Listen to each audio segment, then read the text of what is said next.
An increasing number of people across the West are dying because of their addiction to drugs and alcohol.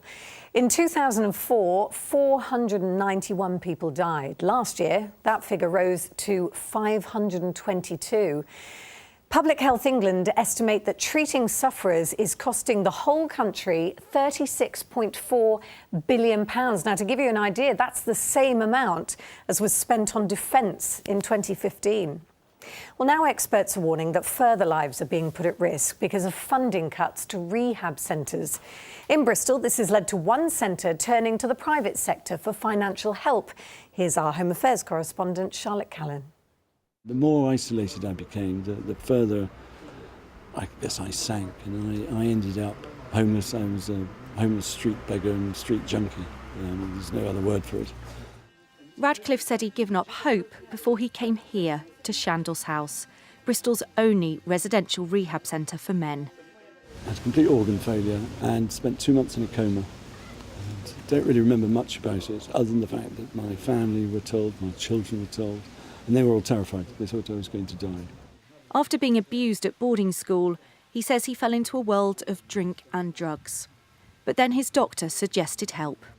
I think this place could help anyone at any stage. I don't think you have to get to the point that I got to. Here at Chandos House, they have beds for around 15 men and they're always busy. It's a family atmosphere. Bert here is even affectionately known as the head of treatment. They used to get around 70% of their money from council funding, but cutbacks mean they've lost around 50% of that. So now they're looking to other avenues to raise money. Addiction affects people from all backgrounds, rich or poor alike, and users come here from all over the country for treatment. But with Bristol City Council alone aiming to save 5%, around £81,000 from addiction services next year, the team here are increasingly relying on donations to keep them going. They're almost as though there's a lack of full understanding of what addiction means and what it brings. And without that understanding, it's just a fact pushed aside somewhere. For the benefit of myself, my children, my family, my friends, and the society in which I live, having a place which can address those issues is vital. It allowed me to integrate and feel part of this house. Chandos are not giving up.